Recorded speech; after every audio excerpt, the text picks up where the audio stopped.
The median tech quote that we saw was $1,482, and 254 cars per month. If you raise the close ratio on that by 6 points, that would increase your ARO, and then that would be $24,475 more a month for 6 points.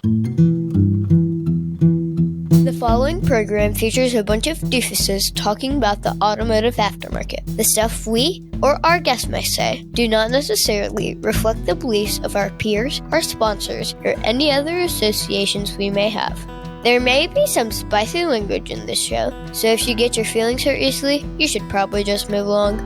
So without further ado, here's your host, Mike Allen, with Confessions of a Shop Owner, presented by Techmetric, the best software ever invented for any purpose, ever. All right, so here we are. We're at Tektonic 2026. It's day one and a half. A lot of us got here yesterday and had the party on the pool, on the roof, the Texas-shaped lazy river. You noticed? Has anyone actually been in the Texas-shaped lazy river? I tried to get Jay too, but I have not. It was close though. The lines at the bar were a little bit long for me to have enough alcohol to be able to do that last night. But we can try again tonight. My previous guest, Rochelle Gottcenter, was one of the women on the panel. Actually, both of the women that were in my previous episode, but her father was here, and they, I guess, listened to the podcast. Awesome. Thank you for that. But he knows that I'm a big whiskey fan, so he's brought a bottle of bourbon that he wants to share tonight. So nice. Very cool. So we might see you in the pool tonight. Is about what you're saying, Mike? About 10:30. Look for me slowly drowning in the pool, flapping around in this blazer. What part of Texas in the pool will you be at?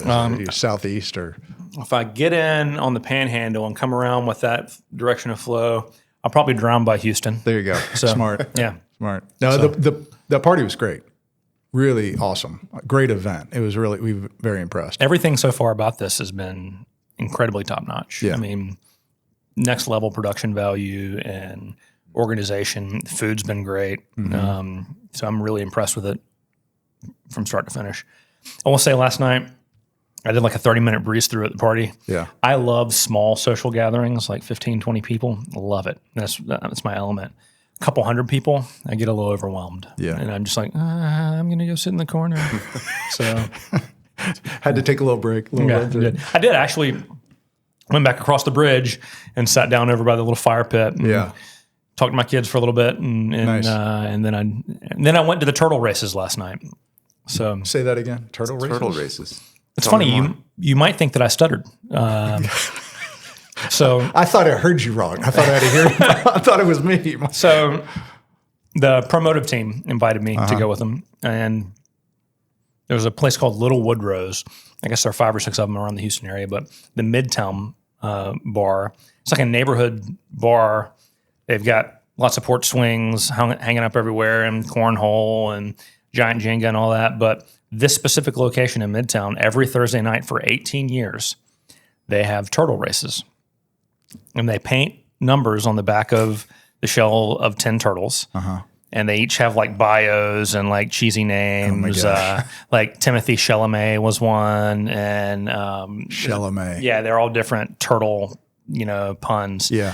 But you go get your ticket and you pick your horse, right? And then it's like stadium seating all the way around. People screaming and yelling and cheering for their turtle, and they all start in the middle, and it's the first turtle to get out of the circle. Oh, okay. So because it's not like a straight. They're not racing a trek. It's just escape the circle of doom. I guess I don't know. How did you do? I am. It turns out that I need to find a different type of degenerate gambling to become a millionaire on turtle. I'm not good at picking fast turtles. Okay. So I did learn that size does not necessarily equate to speed. Okay. One way or the other. The small ones were super slow and the big ones were super slow. Medium-sized turtles. That's the way to go. Who knew? Yeah. Now, you guys know. All of our listeners know. All of our listeners know. I feel like that's a good segue to have you introduce yourselves. Okay. With the turtles? Brad, are you the medium-sized turtle or the small or large turtle? I'm not really sure. That's a great segue.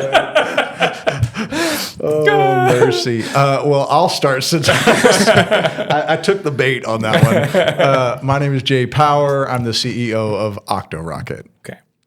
And I'm Brad McAllister. I am the CTO of OktoRocket and co-founder. Co-founder. Yeah. How old is OktoRocket? Geez, how is it in turtle years or? What are turtle years anyway? I'm They not sure. more or less anyway. It's pi times, yeah. Yeah. So the voice solution of the platform has been around, 10 years, 10 years? About 10 years now, yeah. Yeah. The analytics side of our business that we bolted on and put it all together really has been around probably 3 or 4 years. Okay. And have you noticed that, okay, back up.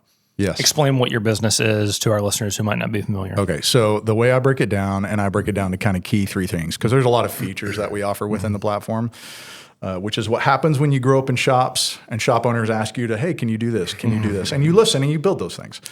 But it kind of breaks down into our why. And our why is we help our clients connect with their customers, cut through the noise, and seize every opportunity. So that sounds high, lofty vision. But what it really breaks down is when we connect our clients with our customers, we have a communication system that we built from the ground up.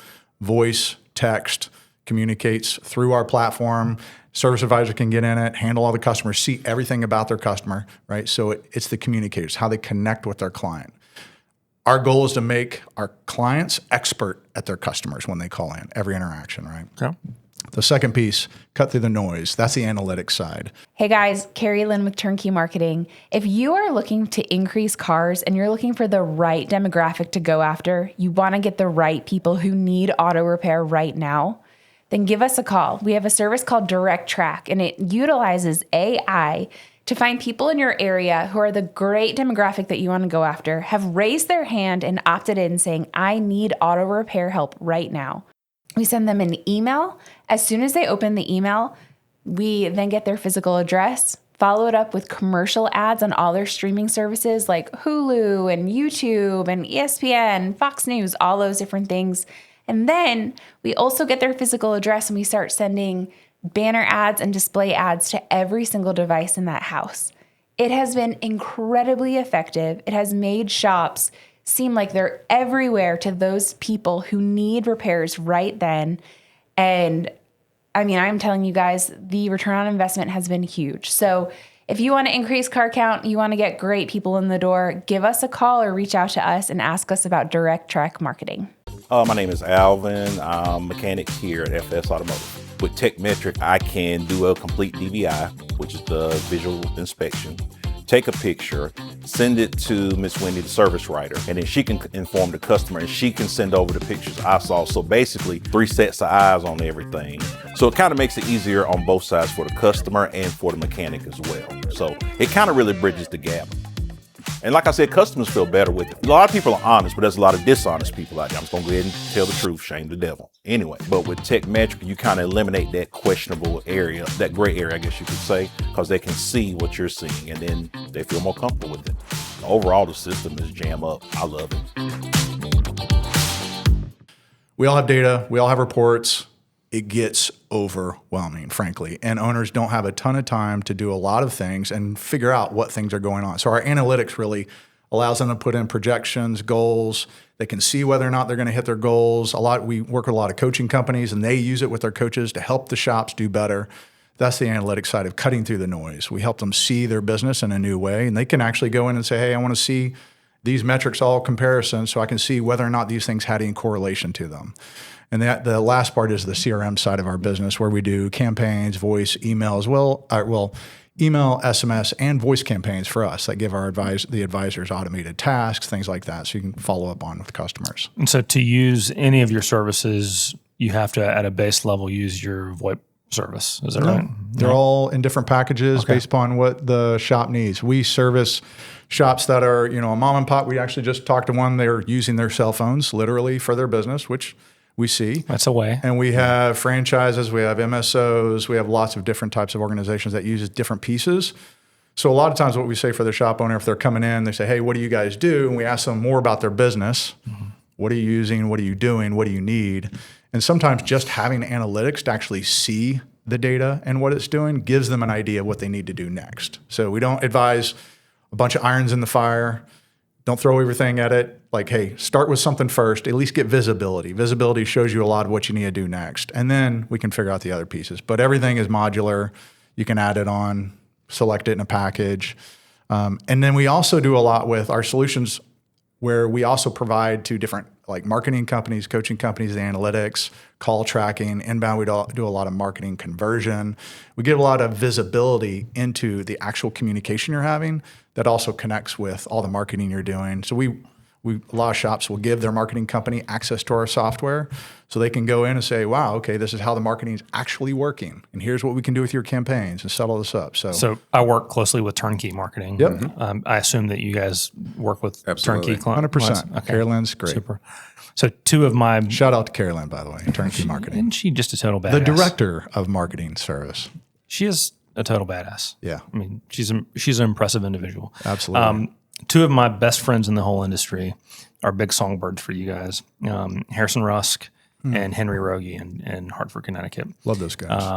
And they've been telling me that I need to get on board with OktoRocket for a while now. And I'm, dumbass and slow to make decisions. I get analysis paralysis on almost everything. It would probably be really bad for me to have access to more data and more analytics. Mm-hmm. But of the analytics that you provide that might not be available in my primary SMS, what are kind of some of the key things that are a really big feature? Like, for example, Harrison and Henry, we have a group chat, the three of us, and we talk pretty much every day. Okay. They're always talking about inbound call conversions, and I don't have the ability to track that. And also outbound sales conversions, I think. Yep. And I can kind of quasi-track that with my closing rate, right? So, but tell me more about those statistics and how that works. Okay, so we're going to talk about it, but I'm also going to ask you some questions as an owner. Okay. Because this is an ongoing topic for us because of what the industry really calls. Like I said, we get a lot of our feedback from shop owners that say, hey, can you do it this way, because everybody runs it a little bit different, tweaks and things, right? So when it comes to the topic of conversion, it definitely comes. Yes, this is a hot, Brad. Yeah. This is the hot topic. So we can do the inbound call conversion from your tracking numbers and all those things. But in terms of what the reporting piece, that's a little bit different in the analytics. And I can't talk about analytics without talking about Rick Buffington, who really did a lot of the development. Or Rick is our kind of data scientist, mad scientist. We keep him locked away. He doesn't get to come to events. Primary nerd. Okay. Rick, I apologize for this, but he doesn't like being at the booth. But if you get him in a room with 1,000 people and talk about data and analytics, that guy lights up like nobody else. So he loves this stuff and he loves figuring out how it needs to be displayed for the shop owners to improve. But that's a little tangent. Thanks, Rick, for all that. I support tangents. They're important. We gave a shout out. With the analytics, it allows you to put in your goals, allows you to put in your numbers. So we can do things where we set that up and we actually project that out. I think I mentioned that too. But we also do things like outrunning your overhead. We can show you when that's going to happen, things like that nature. And also with the comparisons. So one of the things a lot of shop owners come to us to say, hey, I made these changes. I want to see how it's compared to last quarter, last month, annually. So they can do that in set timeframes. But we also allow you to pick the metrics that are important to you. So if you want to say, hey, I need to see if there's a correlation between these things, or these things really matter for me to track annually and see, we actually do that, and we give you the ability to select on those, and then we'll depict those in a graph for you as well, stuff like that. So there's different ways of using it and different ways of seeing it. Frankly, there's also leaderboards. We can show your advisors and techs and all that stuff what they're doing and how they're doing in their shop. Sometimes shops will have it up on a big board, so they can actually see what's going on and kind of get a little bit of competition there. I've struggled with that over the years because everybody read The Game of Work 10 years ago and wanted to put a scorecard up, and I had dudes who are immediately massively motivated by that. Yeah. And other dudes who were like, oh, fuck, no, I'm just going to be last every day. And I mean, some of my listeners are going to be like, well, then you should have fired that guy.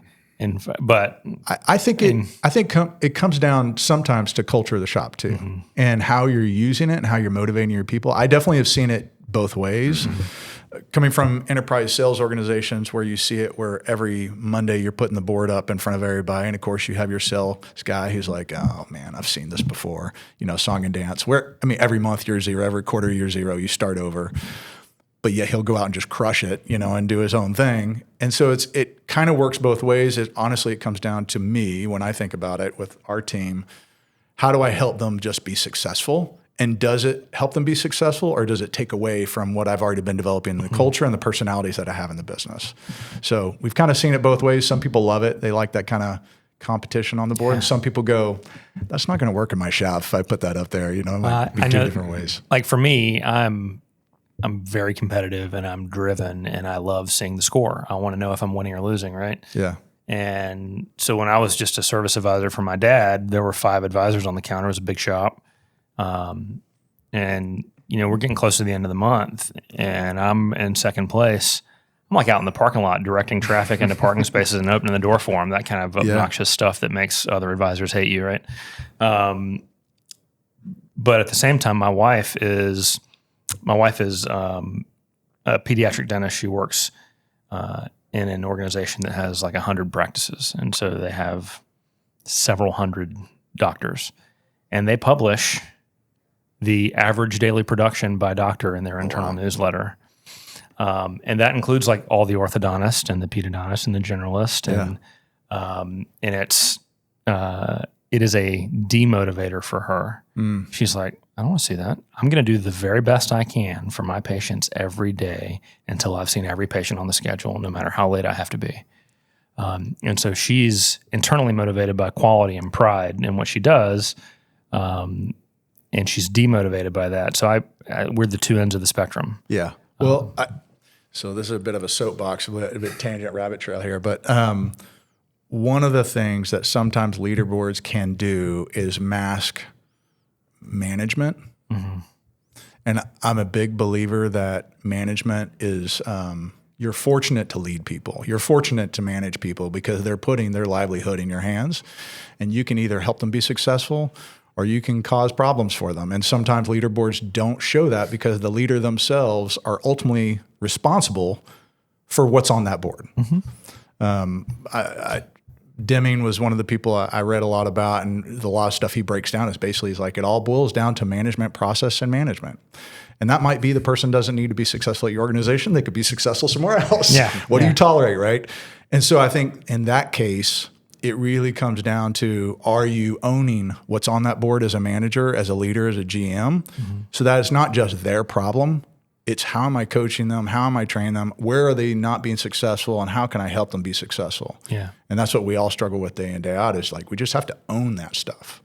Yeah, I think maybe that's one of the things that's playing into it, because in my wife's situation, they publish it, and it goes out to every employee of the company, and then they never talk about it. It's like this. It's like this passive aggressive guilt. Really? It's like a white paper that you just shoot out into the ether. Yeah, and right next to the recipe of the month, or some crazy shit. So I'm sure that some consultant somewhere that they paid a lot of money to said you should do this. Yeah, and there was the lack of all the other follow through that you talked about the discussion about what the numbers mean and why they're important and how to have impact on that and what the other considerations are. A general dentist is never going to outpace the sales of an orthodontist, right? Right. General dentists shouldn't feel bad about being behind all of the orthodontists in the practice. Yeah. So, I mean, it points to you got to really know the business in order to make sure you understand what that is, not just put it next to, the general service technician is always going to be behind the master technician, so. At Elite Worldwide, we exist for one reason: to help shop owners build better businesses and better lives. We believe that you can run a profitable shop without burning yourself out, sacrificing your family, or feeling stuck in survival mode. Everything we do is about clarity, leadership, and execution, so you can work on your business, not just in it. That's what Elite Worldwide is all about. So I remember the first time somebody told me about ChatGPT, and I got really geeked out about it, and I used it to write a poem for my wife. And I thought that was the coolest thing ever. And it's evolved a little bit in the last 18 months. And now I, for one, welcome our new AI overlords and can't wait to see how I can help them out. All kidding aside, Confessions is hosting a class on Saturday, June 13th. If you come down a night early, you can come to Friday Night Shenanigans on Friday the 12th. But it's a full day class taught by Seth Thorson about how you can build your own AI agents and build your own AI tools within your business to help make your business more efficient, more effective, more profitable. This is an owner and manager only class. There are limited seats available for this class because it's very hands-on. You're going to need your laptop. You're going to need an active subscription to the AI of your choice. I recommend ChatGPT and Claude AI. Early sign up discount, it's $8.99. If you sign up after May 17, it's $12.99. Tap the link in the show notes or scan the QR code on your screen to learn more. It's going to be awesome.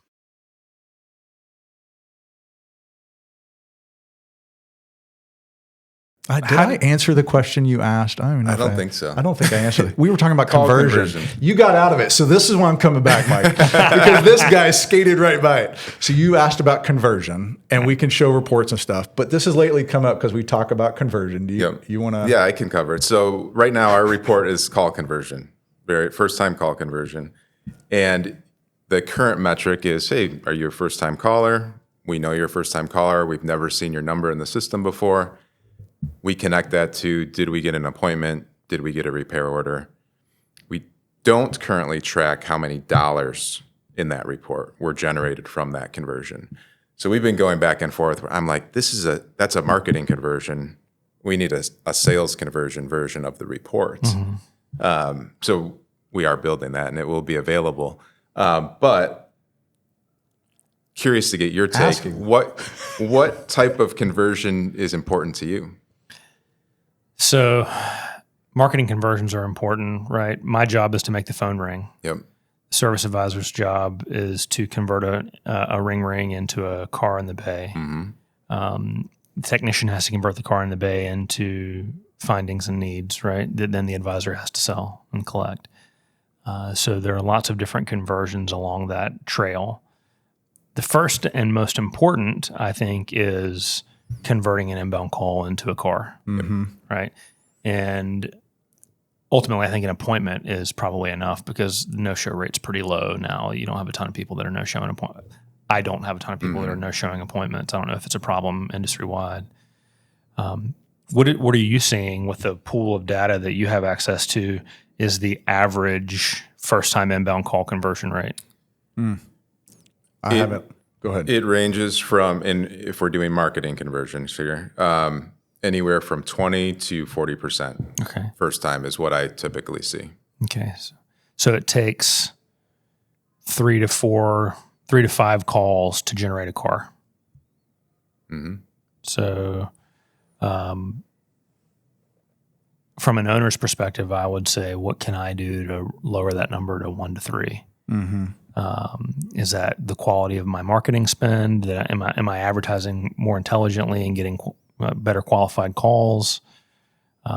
Do I have erroneous calls because I've got some bugged out landing page on my website? Right.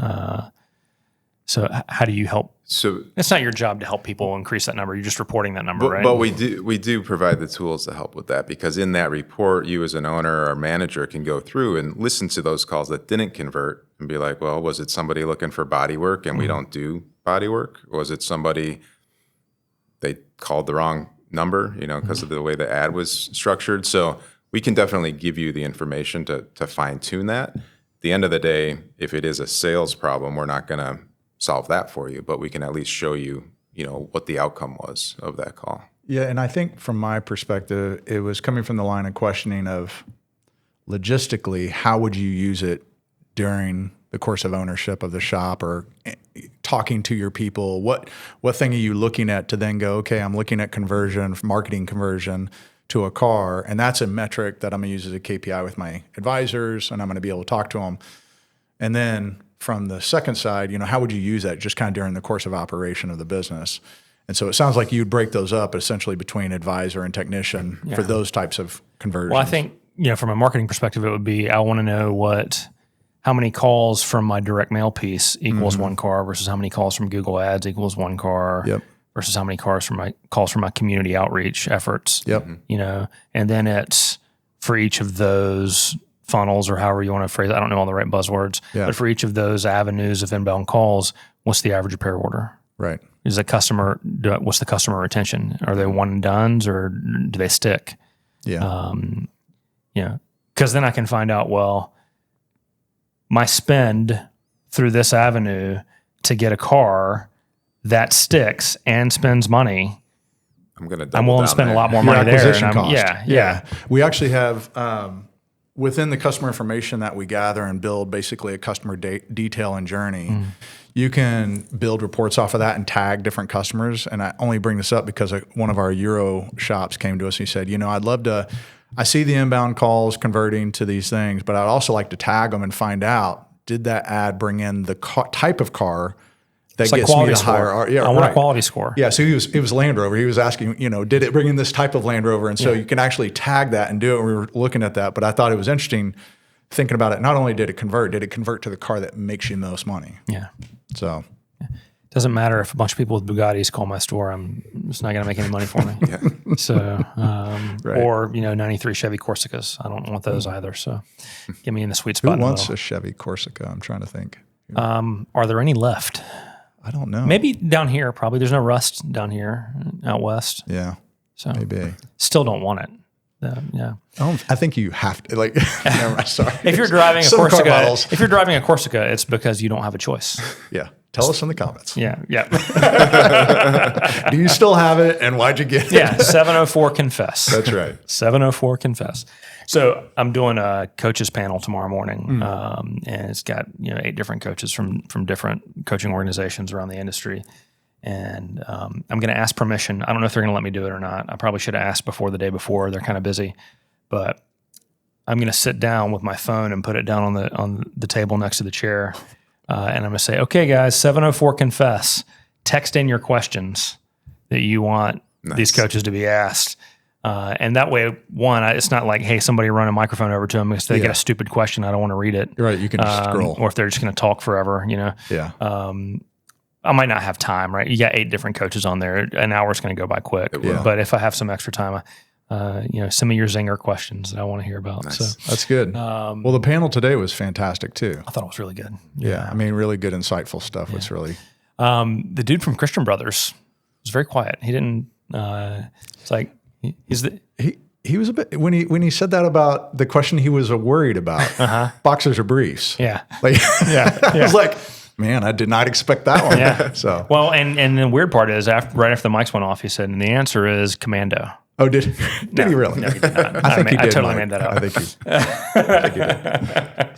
did. All right, so I'm interested to hear from you guys, and I want to come back to kind of the history, like what you guys did before OktoRocket, and what was the genesis of OktoRocket.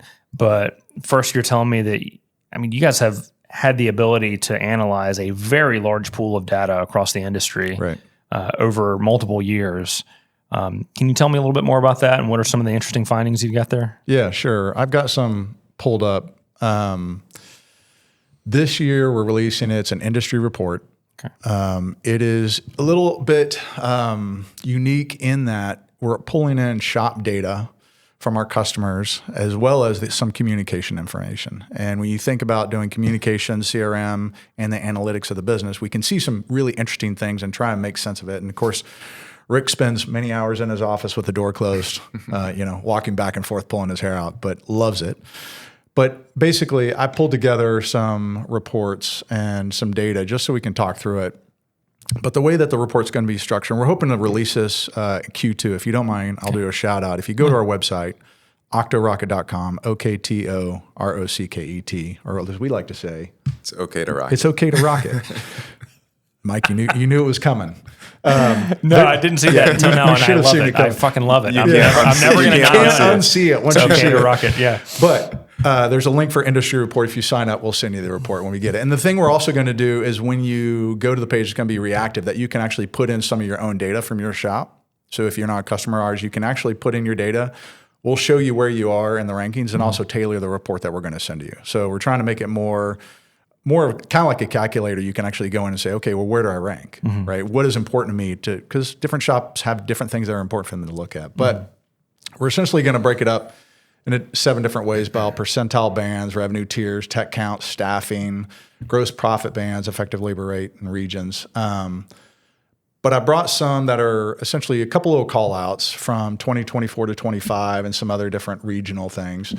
The thing that we saw from 24 to 25, now this is over 1,000 shops, right? This isn't just survey data that people send us. This is actual data gathered across all the different SMS systems that we integrate with. But close ratios from 24 to 25 decreased by 6.3%. No shit. Like they went from 50% to 44%, or close ratios dropped. Okay. On average by 6.3%. Well, I say on average. I might say that accidentally. We really look at medians because averages sometimes get peaks and things in there, and Rick will correct me if I say it wrong. But 6.3%, depending upon ARO, that could be quite a bit of change. So close ratios decreased. Effective labor rate and GP per hour increased by 5.5% and 5% respectively. I don't believe that. Yeah. Everybody's raising their rates. Yep. Yeah. Cars per day, what's your guess? 24 to 25. Vehicles in operation went up a little bit, but not by a lot. I'm going to go with cars per day went down by 5%. It was effectively flat. I would say pretty close. Yeah. But it's interesting you say that when you think about the number of cars, and we're talking about here at the conference about things being difficult, it makes you ask questions like if there's more cars, but it was flat, there's effectively less cars. Yeah. Is there something about that? You were talking service about intervals are increasing, right? Yeah. That's definitely a part of it. And I also think that we're talking about 24 and 25. We weren't really feeling a pinch until the second half of 25. The first half of 25 was still kind of happy days, it felt like. Yeah. Maybe that's anecdotal from my own experience in my marketplace, so I don't know how the country was. My market has been relatively economically secure, and I haven't felt a lot of the pressure that might be felt elsewhere in the country. So Right. Yeah. We call those the salad days from Raising Arizona, if you recognize that reference. Don't at all. You don't? Never seen Really? it. Never watched Nick it. Cage, Raising Arizona? I hear it's great, but no, never seen it. You got to go watch it. It's fantastic. Anyway, parts costs came down by 1.5%. Down. So that means people are buying shit parts then? Mike, I don't know what they're doing. Because I don't know just what can price tell you- has gone down.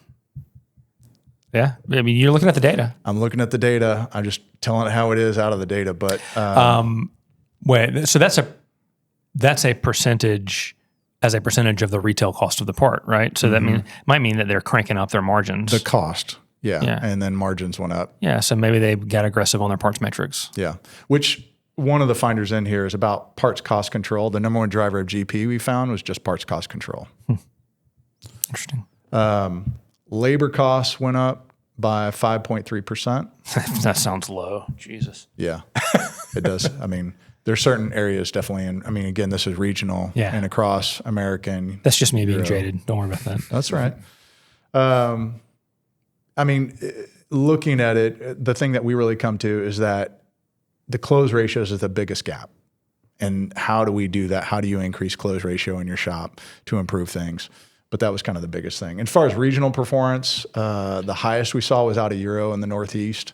They lead at GP per hour at 194 on a median. And then highest ARO was around 1120 for average repair order. You have a region. Well, okay.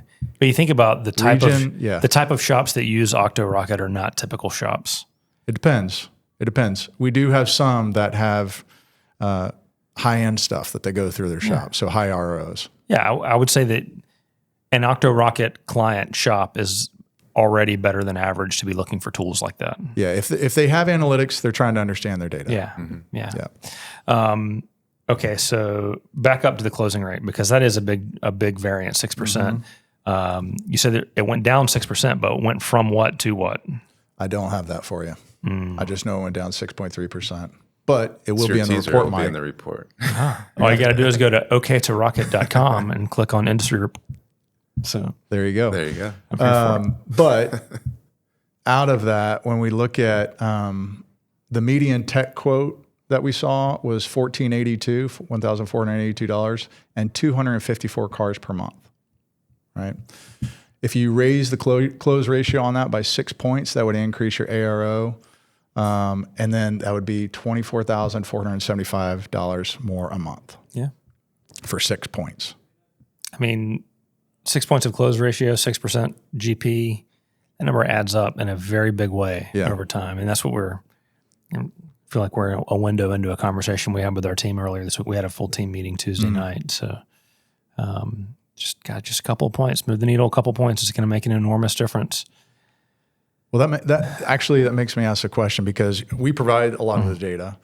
We both had shop experience. I GM'd a European shop many, many years ago. He grew up in shops and his dad's shops. But you as an owner, what do you do to invest in your service advisors to close that gap, or that? Is there something that you're doing to try and raise that point margin? Well, so the first thing you got to do is figure out why you are where you are, right? Mm-hmm. So the conversation stemmed from us being abnormally low for the previous month. And we had a spike in major jobs, a lot of engines and transmissions, a lot of tire jobs, that kind of thing. And so that's going to drive down GP, but it's going to drive up GPH. And so that's what we saw, that GPH was also very high. So, the net effect is okay on that front. Tekmetric is the all-in-one software solution for auto shops. It can do just about anything. How can I build trust with customers? How much? Tekmetric can do that. How can I do an inspection faster? Tekmetric can do that. How can I make this as painless as possible? Tekmetric can do that. How can I run my shop from anywhere? Tekmetric can do that. Can I just pay for my repair from my phone? Tekmetric can do that. How can I be a better man? You could try putting your crap away, Dennis. Sometimes you just need to put your crap away. But for shop productivity, increased revenue, and a better customer experience, Tekmetric can do that. But just, what gets measured, right, gets done. And bringing it to front of mind for them that, hey, don't just trust the estimate to be good to go. Review the estimate. Look at your GPH. Look at your margins. You check repair pal and see, are we under the window for what's expected? Mm-hmm. Are we leaving some meat on the bone there? And just be thinking in terms of, how do we maintain the quality standard that we expect? Because we're not going to go get Chinesium parts for everything, right? Because we want to maintain that 5-year warranty that we're putting out there. Yeah. But we also have to maintain margin, because if we're putting a 5-year warranty out there, we got to stand behind it for 5 years. Right. So the margin's got to be there. It's got to support the business. And so I think if you've got the right team members, explaining the why is 90% of the work, right? And then we tie compensation directly to gross profit. Yeah. So and that seems to kick it into high gear. Yeah, seems to incentivize that. Yeah, it's weird how incentives work. Yeah. Don't forget though, any incentive-based pay plan is the devil, and it's horrible to incentivize people to do good at their job. I hear you. I smell that sarcasm. That just kind of came right across the table. Sorry, I'll have another Altoid. Another Altoid. There you go. So, okay, give me backgrounds. You referenced that a little bit. Brett, start with you. Tell me about your history in the shops. Yeah, so I grew up in my dad's shops. He had started with a single shop in Illinois in '93. I was 14. Wait, is your dad Doug McAllister? Doug McAllister, yeah. My dad was in a 20 group with him. Okay. Back in the day. That's awesome. Yeah. R.L. O'Connor first and then Elite? Yes. Yeah. Yep. Yeah. So that was my dad. Okay, there you go. He's still your dad. Still my He's dad. still fantastic. He eventually had 3 shops. Okay. Growing up, I figured I would be a tech probably, maybe an advisor. But I got into the whole computer thing and I was like, Dad, I like this stuff too much. So I was always their IT guy. I would, that was my job. I'd work on the computers back when it was, all data was on DVDs or Mitchell and we'd swap them out and I'd build disk towers and all the crazy stuff. So I grew up doing that, went the tech route. I worked for Cisco Systems and I was a voice engineer. That was kind of the route that I went. And I started building him voice systems. And I'm like, oh, this is cool. And we could do all this fun recording and stuff, but it was complex, expensive. And I started tailoring things for just his shops. And then his buddies in the groups would be like, hey, we want that too. I'm like, well, I got to figure out a way to build this in a way that works. So eventually I started building the voice, the CRM piece, and they'd say, well, what about this? And I'd start linking different things together. And it was just a side hustle for me until 2 years ago. 2 years ago? Yeah. And I ran it under Digital Concierge, or DC was the name of the company back then. So it was a side hustle. I was working at Cisco, and then I went to Twilio, learned the whole SMS world. And I loved all that. But DC got too big, and I had way more fun building my own stuff. Yeah. So then I got connected with Rick. We had mutual customers. They were asking me, hey, can you build the reports OktoRocket has? They were asking Rick, hey, can you do the phone system and CRM? And we're like, should we do an integration? What would this look like? And then eventually we're like, let's just merge this thing together and build something awesome. So we did. January 25 was when we officially merged companies. And it's been awesome. We've been growing like crazy. Eventually we're like, we need somebody to run this thing because I don't want to run it. I want to build stuff. Rick wants to build stuff. So we found this guy, and it's been good. So yeah, we have a lot of fun. I mean, you think about what organizations, what kind of makes them different, the people who are in them, obviously, and we have a blast. So hopefully you can tell we enjoy joking with each other and kidding around. But we've all grown up in technology and been around large companies, large enterprises, and we're just super thankful to be doing what we're doing together and to be in this industry because we find it a lot of fun. That's super cool, man. Yeah. So, and your background prior to this? I have had lots of different things of employment, but I've always gone through technology. I did GM a European shop. I would say I did not do it very well, and I have some definitely scar tissue from that piece of employment. But not well enough to know that I knew how to run it right. But I was at a technology company, left there, went and did that, and then left and went back into technology. So my background is in telecommunications, customer experience, those types of things that I really grew up in. So building networks, building voice systems, and that's where it came through, and used to manage software companies, and then started talking to these guys. And what was interesting to me is that in the enterprise space, you see very large logos, very large brands that I've been used to serving. Most of the brands you probably frequent. And I see them trying to connect different pieces of software to build a customer experience in the journey with their brand and their interactions. And I met these guys and saw what they were doing. I was like, you don't realize what you've done or what you've built is something that brands everywhere are trying to build. And you mentioned at the very beginning about the competitive landscape. Mm-hmm. He came through Cisco. I came from Extreme through another manufacturer. And it was always, you were selling the exact same thing, right? So you're always high competition. But the thing in which we operate is that we've built it from the ground up and we own it. And we are very rapid in terms of how we were able to do things and tailor it for our customers in the shops, which is really fun to us. We love it. And so as we build things and as we put them together, we can do a lot of cool stuff, which is what we're excited about. So the root of the question that we did talk about earlier that you just referenced was the competitive landscape. Yeah. Having the skill set necessary and the experience to be able to code effectively was a differentiator. It still is to a degree, but that gap is closing rapidly with Claude Code and all the other tools that are out there, right? There are a ton of people who are racing to build tools that do what you guys do. Yep. So you're going to have an ever more competitive marketplace for your services and tools that you offer. How do you stay nimble and stay on the leading edge of that curve in this? It's like a tidal wave, man, coming right now. Oh, it's crazy. Yeah, it's pretty well. If I may, just on the AI side. Yeah. We have a lot of AI that we leverage, and we use AI all the time in our business and how we operate, because obviously augmentation and efficiency is everything when it comes to AI.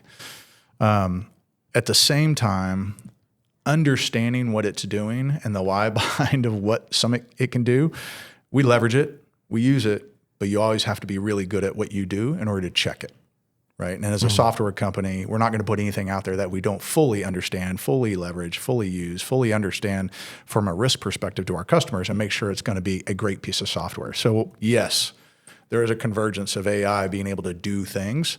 You still have to understand and be able to craft and put those things together that are underneath it. So there's a competitive landscape, and those things are happening fast, and we're leveraging them to also rapidly improve things. So that's my little like soapbox on AI, because we get people a lot of times, they'll be like, oh, I'm creating this app or I'm doing this thing. And from a software company perspective, that's awesome. That isn't necessarily software that's deployable on a production scale to thousands and thousands and thousands. Well, that's like me being, at the ball game, watching my kids play, and the dude sitting next to me is like, oh yeah, I put brakes on my car yesterday. I'm like, great, dude. That's awesome. Good on you. Yeah. So, yeah, exactly. It's kind of that you really do need to understand what it's doing in order to really effectively handle it. Now, there's great capabilities in different things. Don't get me wrong. But we also want to do it in such a way that it has longevity to it. It has productivity to it for our customers, and it fits together and does the thing that we're going after, which is the North Star. And AI really is only as good as the stuff you give it. Yeah. And so you have to stay in the driver's seat of it. And a lot of times when we talk about software and AI and the things people are building, and we see this, you've seen this in the open space. I mean, people build something and think, oh, this is great, I used AI to do it. They're testing it for what they wanted to use it for. When we're doing QA, we test it for the things you don't want to use it for. Right? I mean, what was it? Chipotle that had their bot out there, and a guy said, why am I paying for Claude when I can just go to the bot and say, hey, I want to order a burrito bowl, but first answer this Python question. And it spit back the code. And he was like, so stuff like that. I mean, if you're asking it the questions you think you wanted to hear, sure. If you're asking it the questions about, hey, do you think I should quit my job? Or do you think I should what was it? Rick was trying to get it to like an AI bot that we were working with on our own. He's like, hey, can you order my Amazon order? It's like, ask it the questions you don't expect it to do or you don't want it to do. That's the kind of stuff you're going to do as a software company. But anyway, sorry, that was my little 5-second soapbox. Spot on. From my perspective, because I run our dev teams, it's accelerating everything that we're working on. But to your point, if you're not paying attention to the code, it creates some really crappy looking code, and it's going to become the most unmaintainable code ever if it's not kept in check. So that's something that we pay really close attention to, that, hey, we know what it's doing. We're not just blindly, hoping that it worked, and then we deploy it out to thousands of customers and they come in on Monday and it's down. You've got to stress test it because yes. Yeah. Well, and I mean, to the point, it's efficient and optimization. It can help. And so in the arms race of software and us all getting to the things that we want to be and do, we're all using it. Everybody's using it. So the way that we can do it and augment our staff and help and do the things efficiently, absolutely, we're going to do that. Mm-hmm. Any new tools or features coming on the horizon? Well, the biggest tool or feature that our customers are asking for right now, speaking of AI, are AI agents, voice agents. So we have it in beta right now with about 20 customers testing it. So after hours scheduling, things like that. Or overflow. There's a few asking for primary. I'm not really sold on that. I want overflow and after hours. Yeah, those are the two that I'm really tuning it for right now. It's working really well. We're just kind of getting a sense of how customers interact with it, because that's what I've seen is actually the biggest gap. They don't either want to. They hear it's AI and they're like, click, and they hang up. So just kind of making it sound more human and not even announcing, hey, I'm a AI agent, seems to be more effective. Really? Yep. I would think it'd be like, hey, I'm Mike Allen's fake AI robot. Mike's busy right now, but I can answer your questions. They just hang up? Yeah. It's very interesting. So we've been kind of monitoring, seeing what type of messaging works the best, how customers are reacting, and kind of guiding the customer through their options. If you just want to leave a voicemail, fine. Just ask to leave a voicemail. Is latency is it quick enough now that it's conversational? Yes. And there's not that half a second delay that makes it awkward? Yeah, there's almost zero delay now. The only delay is if you need to do a lookup on a calendar to see availability, and you're going to have human delay there. Well, so you can program in the ums and ahs. Some comfort noise in there. Yeah. So that's probably one of the big items that we're working on right now. We did last year launch Rocket Shield, if you want to say anything about that. Rocket Shield was a big one. We're seeing, I'm sure you felt it, robocalls are just a total time suck for advisors. They get lots of them. And when you're picking up that call, you're missing a potential customer calling in. So we created Rocket Shield, and it's essentially, I don't know how your current phones work, if they ring straight through or if you have a menu in front of it. The menu is the best way to get rid of those spam calls. But a lot of shops are like, no, we want the personal touch. We want it to ring straight through. So Rocket Shield gives you the ability to do that. If we see that the incoming number is a little fishy, you know, how you get this potential spam on your mobile, we use those same signals. And then we can put a menu in front saying, thanks for calling, press 1 to speak to an advisor. That eliminates almost all those spam calls, unless it's an actual salesperson still dialing through. They're going to make it through. But. And one of the unique things on that is for customers, again, customer experience is key and making sure that we're lowering friction to sales. Yeah. And so if a customer comes through and they have a suspicious number and they come through that, once they say, hey, I want to talk to somebody, we then record that number. They'll never hear that again, even if their call still comes to us as suspicious. I mean, that's the whole point. If we can keep from that being the front experience and lower friction for the customer, then that's what we want to do. But we still want to effectively improve the time that your advisor is having to answer calls. It's an expensive resource, right? So what I'd love to see is if I had phones, and you guys know I'm a happy, healthy Tekmetric user. And I'd love to have Tekmetric on one screen, and I'd love to have my phone system on the other. And as I'm having the conversation with that customer, be that an inbound call where I'm trying to get them to come in to visit me, or an outbound call where I'm trying to sell, I'd love for the tool to have all of my base level scripts and all of my base level objection handling routines loaded, and be able to identify the objections that the customer is giving the advisor and prompt them with the bullet points of how to overcome that objection. It's like a call coach in real time on the screen. In the contact center, we'd call that agent assist. Okay. Which is essentially where you hear the conversation and you're putting up things for them to next best action. And sometimes those are defined in the journey of the customer and how that comes in. But so we definitely hear that a bit from customers about being able to do that and present those to it. It's not something we have at the moment. Not quite but yet. Brad is obviously, here's the thing about Brad. Come on, he's the guy that's coding. He's going to sit here and write checks all day. So you can't get him to do that, Mike. But it is a really interesting thing, because if we can present it in such a way that it helps them stay on script, because, that's really important, obviously, with the customer trying to close that close ratio for that gap. But we hear that a bit. We don't have it yet. But that's something that's important. Look, man, I need you as the face sales guy to be like, yes, we can absolutely do that. It'll be in 6 months. Just sign up now. Yeah. And then it'll be on you to make it happen. Deliver. Yeah. It's classic technology sales. I hear you. I do. Well, awesome, guys. I appreciate you guys taking the time to come and hang out with me. Yeah, we're honored to be here. Thank you. Digital concierge first, and then OktoRocket. My guys have been beating me over the head to get on board for years, and it sounds like I need to get off my ass and actually take action. So if I have an agent assist, you'll take a look at it? Heard it here first. Okay. All right. Cool. All right, guys. AI class. Learn how to use AI so that you can make it your bitch and you don't become its bitch. Saturday, June 13th. Seth Orson's teaching a full day class in Raleigh, North Carolina. Tap the link in the show notes or scan the QR code on your screen to learn more. It's going to be awesome.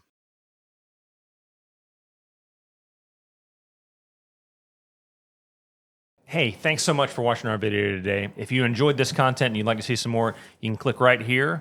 And it would be really helpful for me if you thought that this level of mediocrity is something that could help your other friends that were shop owners or in the industry. You can click right here and subscribe. You can even set up notifications if you want. I'd love to have you on the channel.